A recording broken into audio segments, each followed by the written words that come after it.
Hello everyone, कैसे हैं आप सब। अभी तक हम लोगों ने एनपीओ में क्या क्या पढ़ लिया। तो हम लोगों ने कर रखा है receipt and payment account, income and expenditure account and balance sheet. इन तीनों का परफॉर्मा हम लोगों ने देख लिया और इनके फीचर्स ये हम लोगों ने पढ़ रखा है। ठीक है, सिर्फ फॉर्मेट। आज का जो टॉपिक है बाय द वे ये आपका 4th पार्ट हो जाएगा एनपीओ का 4th लेक्चर। इसमें हम लोग कवर करेंगे फंड बेस्ड अकाउंटिंग।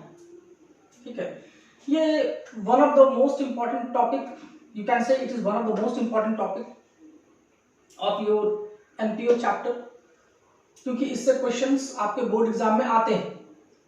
हम लोग वो भी डिस्कस करेंगे, वो भी क्लास में करेंगे, बट फिलहाल कॉन्सेप्ट देखें। फंड बेस्ड अकाउंटिंग बेसिकली होता क्या है, व्हाट डज इट मीन, इसमें करना क्या है। बहुत सिंपल सा टॉपिक है, बस सुनना ध्यान से। ठीक है, वैसे आप नोट करना चाहो तो आप नोट भी कर सकते हो, इसलिए मैंने ऑलमोस्ट कॉन्सेप्ट नोट कर दिया है बोर्ड पे।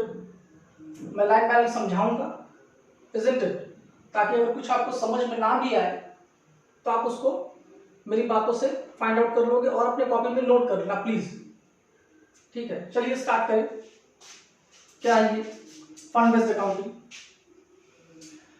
फंड बेस्ड अकाउंटिंग का जो मीनिंग है, जो लिटरल मीनिंग है वो है it refers to an accounting system in which all income and expenses related to that fund will be debited or credited, जो भी केस हो। यहां पे बेसिकली एंड नहीं और होना चाहिए, will be debited or credited.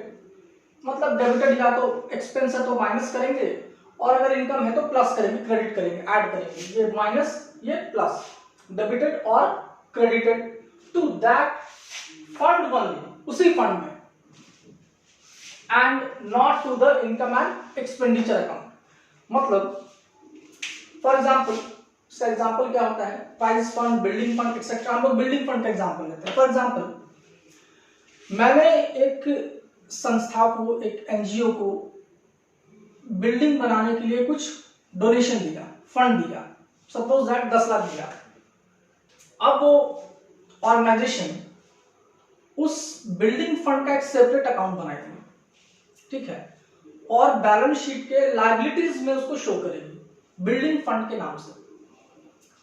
अब जैसे की बात है, बिल्डिंग एक दिन में तो बनने वाली है नहीं, 1 साल से ज्यादा भी समय लग सकता है उसमें। तो जैसे जैसे वो बिल्डिंग बनाएगी वैसे वैसे फंड से पैसा विड्रॉ करेगी। ठीक है, और तब तक फंड को अपने पास रखेगी नहीं, मे बी बैंक में जमा करा दे। तो बैंक में जमा कराए कुछ इंटरेस्ट भी तो मिलेगा उसको। तो होता क्या है, बिल्डिंग फंड में जैसे जैसे एक्सपेंस होता है वो बिल्डिंग फंड से माइनस होता है। इनकम एक्सपेंडिचर अकाउंट नहीं जाएगा, वो बिल्डिंग फंड से माइनस होगा। सपोज जब 10 लाख का फंड था, 2 लाख खर्च हो गए साल में, एक साल में 2 लाख रुपए खर्च हो गए बिल्डिंग बनाने में, तो 10 लाख में से 2 लाख माइनस हो जाएगा, कितना बच गया, 8 लाख। तो 10 लाख लेस 2 लाख शो करेंगे और 8 लाख दिखेगा। और उस बिल्डिंग फंड को एट द सेम टाइम, जो बैंक में बिल्डिंग फंड जमा कर रखे थे हम लोगों ने 10 लाख, उसमें से धीरे पैसा निकाला होगा ये 2 लाख, बट पूरे 1 साल में बैंक ने भी तो कुछ इंटरेस्ट दिया होगा। सपोज दैट बैंक ने 10,000 रुपए इंटरेस्ट दिया, तो जो 10,000 इंटरेस्ट मिला वो तो इनकम हो गया, तो वो बिल्डिंग फंड में ऐड होगा, वो आईएनए अकाउंट में नहीं जाएगा, वो इनकम एंड एक्सपेंडिचर अकाउंट में नहीं जाएगा। वो क्या होगा, उस बिल्डिंग फंड में क्रेडिट होगा, मतलब प्लस होगा। तो 10 लाख में से 2 लाख माइनस हो गए, जो फंड यूज हो गया, बचा 8 लाख, उसमें से 10,000 जो इंटरेस्ट का पैसा था वो ऐड हो जाएगा। तो नेट बैलेंस उसके पास कितना बच गया साल के एंड में, 8,10,000। ऐसे ये काम करता है। ठीक है, चलिए यहां देखें। तो एग्जांपल तौर मैंने आपको दिखा दिया प्राइस फंड, बिल्डिंग फंड, इसके अलावा टूर्नामेंट फंड, बहुत तरह के फंड हो सकते हैं। ठीक है, इसका ट्रीटमेंट कैसे करेंगे फाइनल अकाउंट में, वो भी मैंने यहाँ लिख रखा है, जो आपको याद रखना है। सबसे पहले तो ये जान लो, बिल्डिंग फंड जैसा भी मैंने बात किया था, कहां शो करते हैं, तो इसका जो फंड बैलेंस है, मतलब जितना पैसा बचा हुआ उस फंड में, जैसे 10 लाख था तो पूरा 10 लाख बचा हुआ, इस्तेमाल तो हुआ नहीं, तो पूरा का पूरा 10 लाख कहां दिखेगा। नॉर्मली ये फंड जो होता है इसका नेचर क्या होता है, ये लायबिलिटी होता है हमेशा ऑर्गेनाइजेशन के लिए। लायबिलिटी क्यों होता है सर? लायबिलिटी इसलिए होता है क्योंकि आपको किसी ने पैसा दिया है किसी पर्पस के लिए, किसी स्पेसिफाइड पर्पस के लिए, उसको आप ऐसे ही इस्तेमाल नहीं कर सकते हो, आपको उसको इस्तेमाल करना पड़ेगा उसके हिसाब से जैसा उसने कहा है। और जब तक आप उसका यूटिलाइजेशन उसके अकॉर्डिंग नहीं करोगे, आपके लिए वो लायबिलिटी एक जिम्मेदारी है, सरदर्दी है। जैसे आप उसको यूज कर लोगे, उसके बाद बिल्डिंग आपका तैयार हो जाएगा, पर्पस पूरा हो गया, वो बिल्डिंग आपका एसेट बन गया। बट फंड जब तक आपके हाथ में है, ये आपकी सरदर्दी है कि आपको उस फंड को उसी हिसाब से इस्तेमाल करना है जिस हिसाब से सामने वाले ने आपको बोला था, इसलिए इसको लायबिलिटी मानते हैं। तो जो फंड बैलेंस है वो उसका जो क्रेडिट बैलेंस, लायबिलिटी हमेशा क्रेडिट बैलेंस शो करता है, उसका जो क्रेडिट बैलेंस होता है वो कहाँ शो करते हैं हम लोग, तो बैलेंस शीट के लायबिलिटी साइड में शो करते हैं। ये आपको याद रखना है, ठीक है।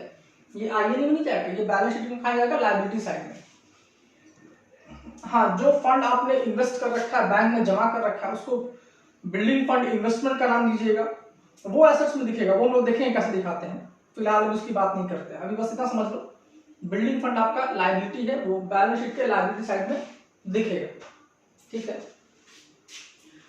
इस फंड से रिलेटेड जो भी इनकम है, जैसे हम लोग हमारे एग्जाम्पल में 2 लाख जो हम लोगों ने एक्सपेंस किया, वो 2 लाख आपका एक्सपेंस हो गया, वो एक्सपेंस आप उस फंड से माइनस करोगे, 10 लाख में से माइनस करोगे। और जो भी इनकम हुआ साल भर में, जो हमारे एग्जाम्पल में जो इंटरेस्ट आया था 10,000 का बैंक से, वो इनकम हुआ, वो इनकम आप उस फंड में ऐड करोगे, ये याद रखना है। मतलब all income and expenses related to that fund will be adjusted to it only, मतलब उसी में एडजस्ट करना है, उसको आईएनई में नहीं दिखाना है।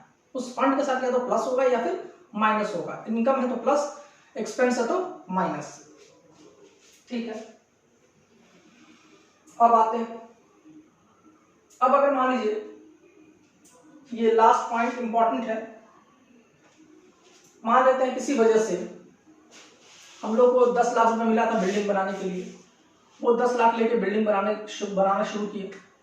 अब market price ups and down तो होता रहता है मटेरियल का, तो हमारा एस्टीमेट था कि 10 लाख में बिल्डिंग बन जाएगा, बट जब एट द एंड जब बिल्डिंग बनकर तैयार हुआ तो लास्ट में मालूम चला कि बिल्डिंग बनाने में 10 लाख नहीं 11 लाख खर्च हो गया।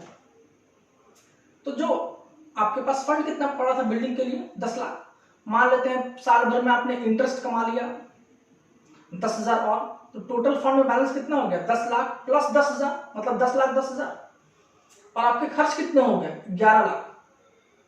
कितना ज्यादा खर्च हो गया, 90,000 ज्यादा खर्च हो गया। अब उस एक्सपेंस को कहां दिखाएं? प्रॉब्लम ये आती है कि अगर फंड से ज्यादा, फंड प्लस उससे जनरेटेड इनकम से ज्यादा अगर एक्सपेंस हो जाए तो उस एक्सेस एक्सपेंस को कहां शो करें, क्योंकि बिल्डिंग फंड में तो पैसा बचा ही नहीं। तो यहां पे अकाउंट्स बोलता है कि उस एक्सेस फंड को आप इनकम एंड एक्सपेंडिचर अकाउंट के एक्सपेंस साइड में शो कर दो, जनरली बिल्डिंग एक्सपेंस के नाम से शो कर दो, ये अलाउड है। तो ये आपको याद रखना है कि किसी भी हाल में अगर एक्सपेंस फंड में पड़े बैलेंस से एक्सीड कर जाए तो जो एक्सेस बैलेंस है उसको आप कहां शो कीजिएगा, इनकम एंड एक्सपेंडिचर अकाउंट में, एक्सपेंस साइड में, ठीक है। बस इतना ही टॉपिक है इसमें। अब हम लोग इसके ऊपर बेस्ड कुछ क्वेश्चंस भी देखेंगे, ठीक है। एक बार शॉर्ट में मैं रिकैप कर दूं जल्दी से 2 मिनट में। फंड बेस्ड अकाउंटिंग क्या होता है? इस अकाउंटिंग में हम लोग को जो फंड मिलता है एक स्पेसिफिक पर्पस के लिए, हम लोग उस फंड का अकाउंटिंग करते हैं। मतलब उस फंड से रिलेटेड जो भी इनकम है और जो भी एक्सपेंस है वो उसी फंड में एडजस्ट होता है, उसका इनकम एंड एक्सपेंडिचर अकाउंट में ट्रीटमेंट नहीं होता, ठीक है। उस फंड को शो कहां करते हैं ये आपको याद रखना है, उस फंड को शो करते हैं बैलेंस शीट के लायबिलिटीज साइड में, ठीक है। चलो, अच्छा, किसी भी रीजन से अगर आपका एक्सपेंस फंड से एक्सीड कर जाए तो उस एक्सेस अमाउंट को आप कहां शो कीजिएगा, उस एक्स्ट्रा एक्सपेंस को कहां शो कीजिएगा?